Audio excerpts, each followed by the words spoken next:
Have you ever wondered what really happens when someone just vanishes without a trace? In today's video, we're diving deep into the chilling stories behind some of the most baffling unexplained disappearances.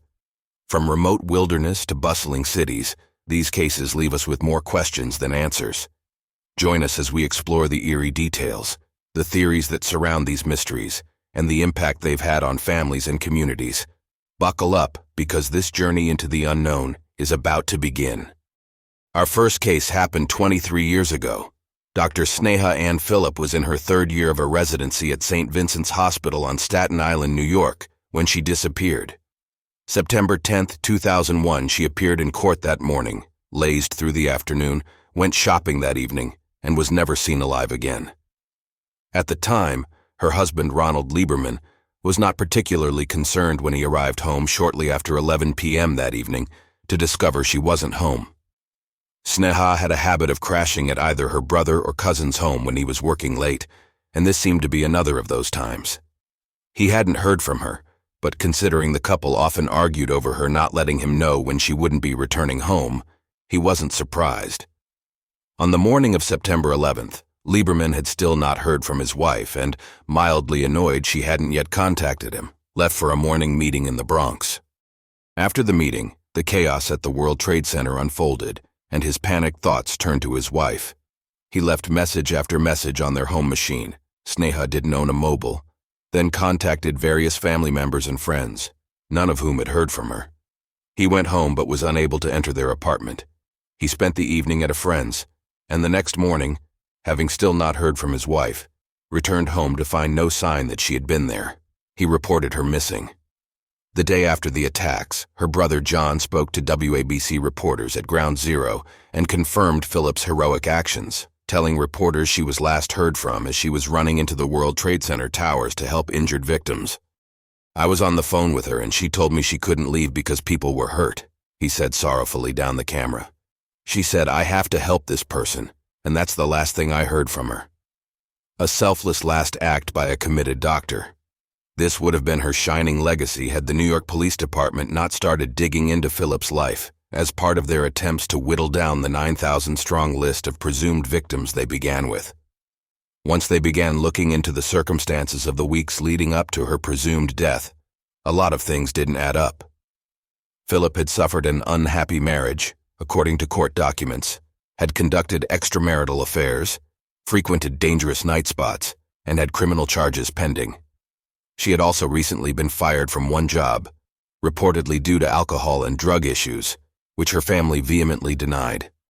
She struck back against her employer with claims a coworker sexually assaulted her. When the claims were shown to be fabricated, she refused to recant and was charged with third-degree falsely reporting an incident.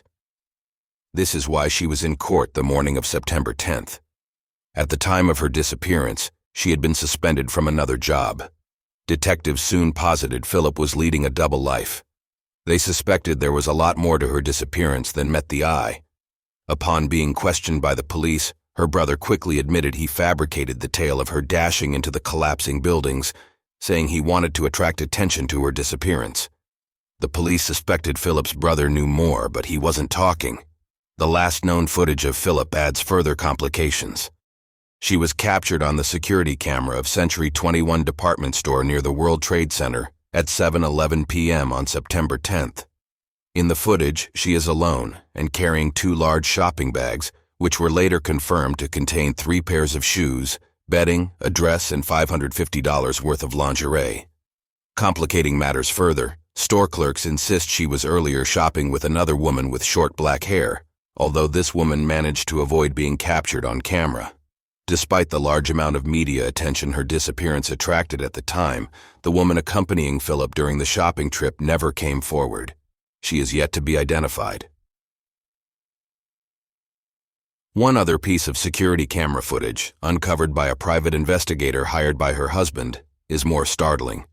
The footage was captured in the lobby of the couple's apartment building moments before the first plane hit the nearby tower on the morning of September 11th. It shows a woman enter the building, wait in front of the elevator for just over a minute, then exit. The footage is washed out by the sun streaming through the building's front door, but Lieberman insists the woman's silhouette, haircut, and mannerisms match those of his wife. If this is the case, why didn't Philip take the elevator up to their apartment? Did she hear the plane hit the tower and rush out to check the commotion? Did she quickly recognize the opportunity it afforded her to disappear? The more police investigated, the most likely it seemed to them that Philip had fled. The World Trade Center tragedy was the perfect smokescreen. Court documents paint a further picture of discontent, citing marital problems due to the fact she often stayed out all night with individuals, not known to her husband, whom she met at various bars. These individuals were revealed to be female lovers. In a police report, her brother claimed to have walked in on her and his girlfriend having intercourse. Another police report claims that on the morning on September 10th, during the court case, Lieberman and Philip got into a heated argument because she was abusing drugs and alcohol and was conducting bisexual acts. Indeed, her new job at St. Vincent's Medical Center suspended her after refusing to meet with a substance abuse counselor, a condition of her employment. Lieberman vehemently denies all of this, clinging to the hero narrative he had constructed for his wife. The medical examiner's office disagreed and removed Sneha's name from the official list of 9/11 victims in 2004. This particular lady was known to be missing the day before, they stated. They had no evidence to show that she was alive on September 11th. It was a blow for Lieberman, and one he wasn't willing to accept. In January 2008, Lieberman finally succeeded in having the 2004 ruling overturned, and Philip's death was officially listed as blunt force trauma, resulting from the building collapse. After the ruling, Sneha Anne Philip was officially declared the 2,751st victim of the World Trade Center attacks, her name added to the victim's memorial. The actual truth may never be discovered. What do you think happened to Sneha? Our next story is the mysterious disappearance of Emanuela Orlandi in the Vatican. We thought we were in the safest place in the world, recalled Emanuela Orlandi's brother Pietro of their Vatican upbringing. And though they lived in a small, tight-knit community, where their father was a powerful official, their home turf proved anything but safe on June 22, 1983. She'd been taking flute lessons 3 days a week at a local music school, and that's precisely what she was doing on the day that she vanished. She made it to class and called her sister afterward, but never showed up back at home. That call to her sister was the last known contact anyone ever had with her. Emanuela Orlandi was officially declared a missing person the next day, and the investigation was now underway as a number of tips quickly rolled in. 2 tips in particular, one on June 25th and another on June 28th, seemed like they might lead investigators in the right direction. The first caller, referring to himself as Pierluigi, said he'd seen Orlandi in Rome that day, and actually provided details about her flute and her clothing that made investigators believe he was telling the truth. He added that the girl was calling herself Barbarella and had run away from home to sell Avon products, which is something Orlandi had mentioned to her sister before disappearing. The second caller, on June 28th, told authorities that he had also met a young woman similarly named Barbara, who had run away from home. This man claimed to have seen her at a bar near the music school, lending some credence to his story. But then, subsequent tipsters started talking about a conspiracy involving a Turkish terrorist group called the Grey Wolves and their plan to kidnap and then exchange Emanuela Orlandi for one of their own, an assassin who'd been imprisoned for shooting the Pope 2 years earlier. Perhaps there was no more to this case than a teenage girl who'd decided to run away. Besides those involving the Turkish terrorist group, there is no shortage of intriguing theories surrounding Emanuela Orlandi's disappearance and presumed death. With the Vatican and the surrounding area a hub of both religious power and mafia power, those groups most often come under suspicion. The mafia theories largely revolve around a Rome-based criminal syndicate known as the Banda della Magliana, led by Enrico de Pedis. The theory states that the syndicate had loaned large sums of money to the Vatican Bank but weren't being paid back what they were owed, so they decided that taking a Vatican official's daughter for ransom was the way to get their money back. Anonymous tips to authorities have come in supporting this theory, and de Pedis' one-time girlfriend later went on the record claiming that he told her that he had indeed kidnapped Orlandi. However, hard evidence is thin, and a police search of the gangster's tomb, which one tipster claimed would contain DNA evidence proving the theory, turned up nothing. The evidence for the Grey Wolves theory seems to have more evidence behind it. Grey Wolf Mehmet Ali Agca had tried to assassinate Pope John Paul II in the Vatican on May 13, 1981, shooting him 4 times but not managing to kill him, and was captured immediately. Several anonymous calls to authorities in the weeks following the disappearance suggested that the Turkish terrorists were holding Orlandi in hopes of exchanging her for Agca. One particular set of calls from a man identified by authorities as the American, due to his accent, even identified the June 25th and June 28th tipsters as part of his organization and spoke of an actual plan for the exchange for Agca within 20 days.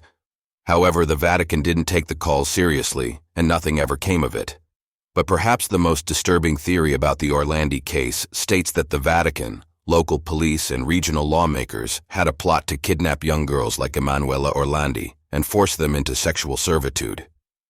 These sex parties, the theory claims, also involved foreign diplomats, the Telegraph reported. The allegation isn't entirely dismissible, as the one who came forth with it was Father Gabriele Amorth, the Vatican's chief exorcist, who was appointed by John Paul II himself. Amorth said Orlandi was sexually abused and eventually killed and disposed of. This was a crime with a sexual motive, he said. Parties were organized with a Vatican gendarme acting as the recruiter of the girls. The network involved diplomatic personnel from a foreign embassy to the Holy See. I believe Emanuela ended up as a victim of this circle. But whatever the motive, Orlandi's family has been largely focused on recovering her remains and finding some kind of closure. And plenty of those kinds of tips have come in since 1983. Over the nearly 4 decades since Emanuela Orlandi disappeared, authorities have followed countless leads and fielded scores of tips in hopes of finally putting this mystery to bed. And perhaps no tip was more exciting than that of the 2019 letter claiming to reveal her final resting place.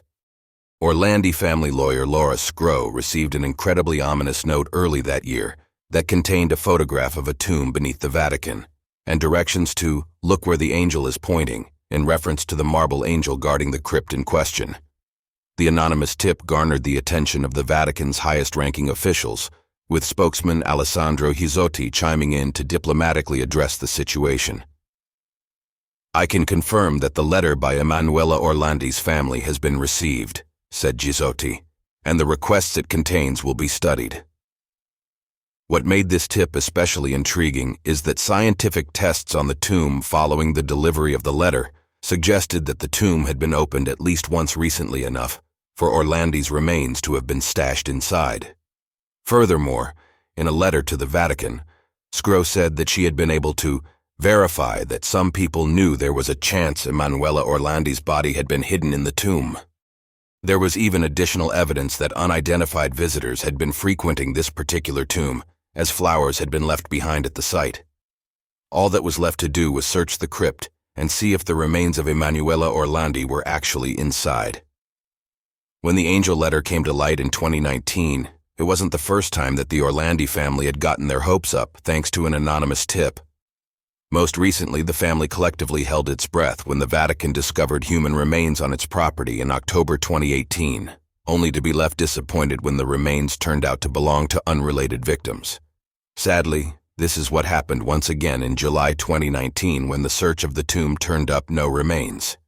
"There were no human remains nor funerary urns," said Vatican spokesman Alessandro Hizzotti. The tomb led to an expansive underground space that was completely empty and had no human remains. For the Orlandi family, who had been searching for the missing girl's remains with much dedication and patience for nearly 4 decades, it was a huge blow. "We expected everything today, but not to find 2 empty tombs," said Scrow on behalf of the family. "We want to know why we were sent there, and why there was nothing." For his part, brother Pietro Orlandi said, "Part of me was relieved that Emanuela was not there," adding that his family has gotten used to the illusions and disillusions of this wild goose chase. "Still," he said, "I was surprised that there was nothing at all. But though nothing was found, it remains noteworthy that the Vatican showed a sudden change of heart in terms of their cooperation in this matter." Pietro Orlandi said he asked the Vatican multiple times to assist in the search for his missing sister and was positively surprised when they finally gave in. For the first time in 36 years, the Vatican has concretely done something important, which signals a change of position. He explained that when he asked Pope Francis for help in 2013, he was merely told that his sister was in heaven, and that was that. Pietro Orlandi even speculated the Vatican's refusal to help seemed like an admission that there is a possibility of internal responsibility on their part. But even with the Vatican's cooperation, the case of Emanuela Orlandi's disappearance has once again gone cold. But the search will continue at least as long as the missing girl's family is around to keep hope alive. Even if nothing was to be found, Pietro Orlandi said before the tomb was opened in 2019, it cannot be the end of the story. Before we dive deeper into these chilling stories, I want to hear from you. Have you ever encountered a mystery that left you puzzled? Or do you have theories about the cases we're discussing today? Share your thoughts in the comments below. And if you're enjoying this journey into the unknown, make sure to hit that like button and subscribe for more intriguing content. Your support helps us uncover more mysteries together. Madeleine McCann, the most heavily reported missing person case in modern history. On May 3, 2007, Kate and Jerry McCann took their children on vacation. When her parents left to have dinner with friends at a tapas restaurant at 8:30 p.m., they left the girl and her siblings in the room as they slept. It was only later that the McCanns recalled Maddie asking over breakfast that morning, "Why didn't you come when my brother and I cried last night?" This led them to believe that someone uninvited may have been in the room perhaps more than once. With the restaurant being so close to the apartment, the McCanns checked on their kids throughout dinner. It was 10 p.m. when Kate McCann noticed her daughter was missing. From that point on, their lives would never be the same. Madeleine hasn't been seen since. One of the first suspects in Madeleine McCann's disappearance was a 33-year-old man named Robert Murat. The British-Portuguese real estate consultant lived near the McCann's apartment, and around 9:15 p.m. that night, a man had been seen walking in the direction of Murat's home carrying a child. Of course, at the time, nobody knew Madeleine was even missing, or that the child being carried might have been her. As it turned out, no solid evidence linked Murat to the case, and his status as a suspect was later lifted. 4 months after Madeleine McCann's disappearance, Portuguese police added Madeleine's parents to their list of arguidos, or suspects. Some cops believed the girl had died in their apartment, and that the supposed child abduction was entirely fabricated to cover up her death. While that might sound pretty harsh to parents whose child had been lost for a distressing amount of time, authorities did have their reasons to consider them as possible suspects. Apparently, 2 sniffer dogs had been brought to the scene by British police in July 2007. One canine was trained specifically to detect human blood, the other, the scent of dead bodies. The animals were walked through numerous locations, but only alerted their officers inside the family's apartment, and while inside the Renault Scenic hire car that the McCanns rented 24 days after their daughter went missing. Authorities thus theorized that Jerry and Kate McCann may have hidden their daughter's corpse, faked the abduction, and placed the body into the car weeks later. With the body yet to be discovered, police believe the 2 adults concealed the corpse in an undetermined location. As for the motive behind this cold-blooded act the McCanns were being accused of, it was quite mundane: an accident and the consequent fear of prison. The theory argues that Jerry and Kate McCann, who were both doctors, gave their daughter too much sedative to sleep. While a seemingly harmless solution to garnering an uninterrupted dinner with adults, the medication supposedly killed Madeleine, leaving her terrified parents desperate to stay out of jail. Ultimately, it was the hair and fiber analysis from the car and the apartment that led authorities to label the parents as suspects. However, sniffer dog evidence is rarely airtight. One U.S. court case saw a judge agree with analysis of 3 dogs' performances that found they were incorrect 78%, 71%, and 62% of the time. The DNA analysis, however, was a little more convincing. John Lowe of the UK's Forensic Science Service, FSS, said 15 out of 19 components of Madeleine's DNA profile were found in the hire car. Nonetheless, this still came with caveats large enough to offer some reasonable doubt. It's important to stress that 50% of Madeleine's profile will be shared with each parent, he said. It is not possible in a mixture of more than 2 people to determine or evaluate which specific DNA components pair with each other. Therefore, we cannot answer the question, is the match genuine or is it a chance match? Kate and Jerry McCann had their suspect status removed in July 2008, They described the early suspicion of them as ludicrous. Meanwhile, they still hold out hope to this day, nearly 13 years after the disappearance, that Madeleine might someday be found. One theory centers on a potential burglary gone wrong. Madeleine is said to have been abducted after waking up and witnessing the crime. Scotland Yard hasn't ruled this out, but it's also likely that such a scenario would have robbers acting in panic and thus leaving obvious clues behind. Nonetheless, police did identify 4 Praia da Luz locals who seemed to fit that bill. Their locations at the time of Madeleine McCann's disappearance did seem to fit a burglary pattern. The men were questioned in 2014, but released when Scotland Yard found no concrete evidence against them. Former head of the Policia Judiciaria Officers Union Carlos Años never considered this a valid hypothesis in the first place. "This burglary theory is absurd," he said. "Not even a wallet disappeared, no television disappeared, nothing else disappeared. A child disappeared." Another theory claims Madeleine was abducted by a local child abuser. Reports in 2009 found the region had been awash with pedophiles at the time of her disappearance. One source said at the time, "There are 38 known offenders in the Algarve. The area is a magnet for child abusers." The source continued, "There have been 7 assaults involving children of tourists in the Algarve in the last 4 years. They all have the same modus operandi as Madeleine's disappearance, that is, by breaking in at a holiday apartment. 5 happened before Madeleine's abduction, and 2 afterwards. 1 took place a month before she vanished." Nonetheless, investigators pointed out that these people rarely risk breaking into a home to get to a child. Yet another theory proposes Madeleine wandered outside after waking up and was hit by a car. The driver could have panicked and then disposed of the body. However, that theory is rather thin.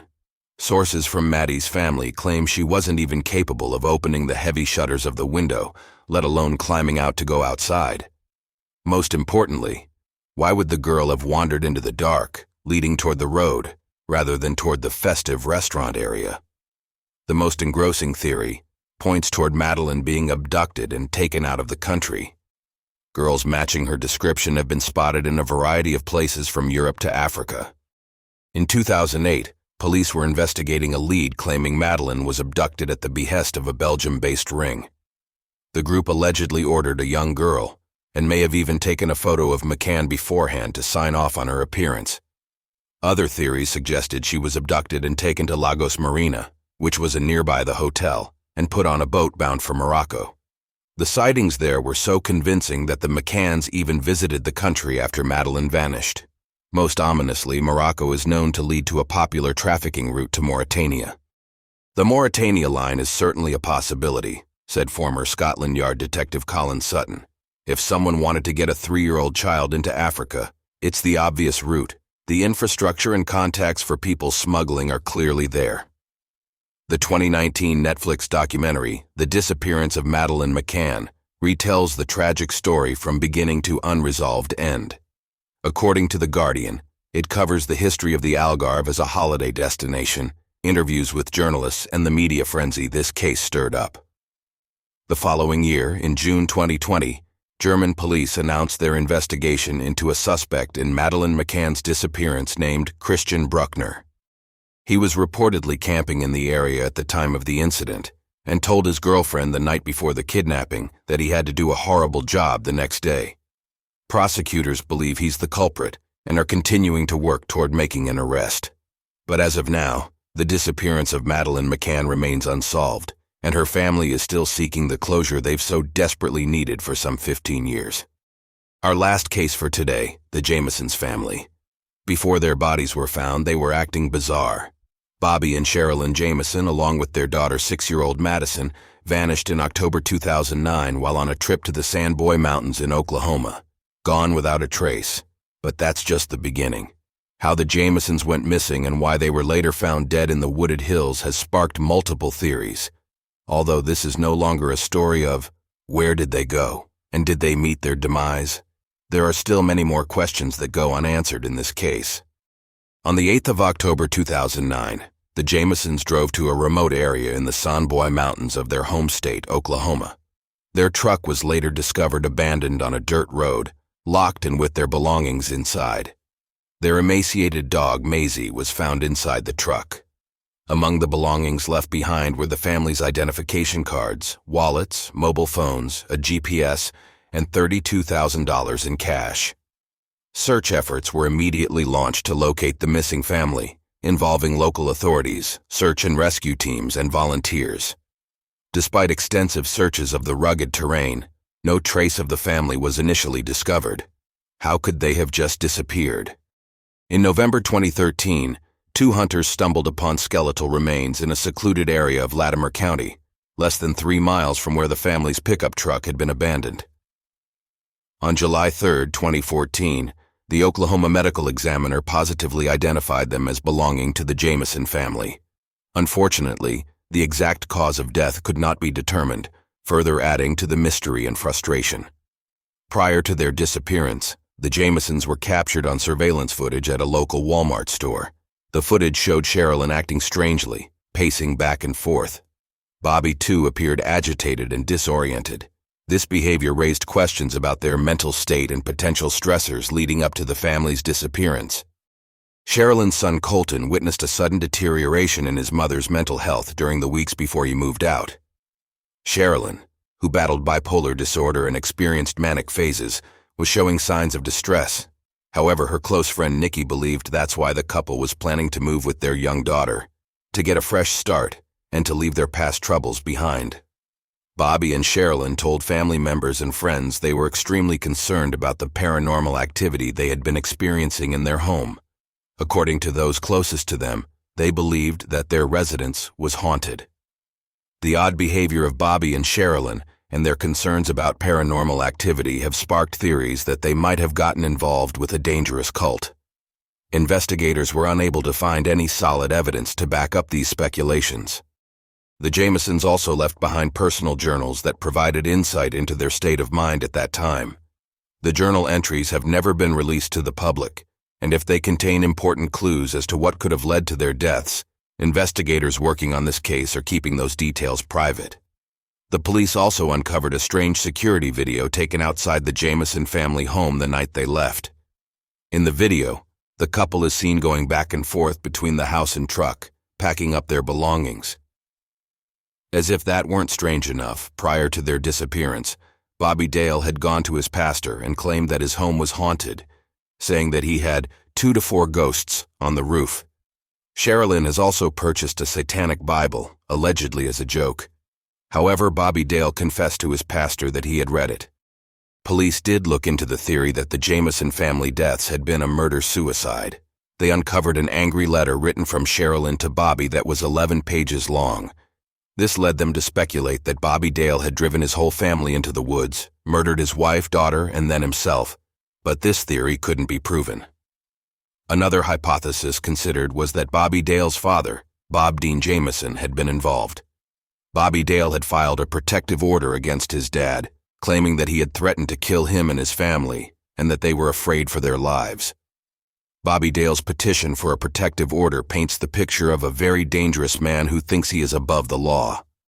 However, Bob Dean Jamison died a mere 2 months after the Jamison family went missing, and had been in poor health for some time.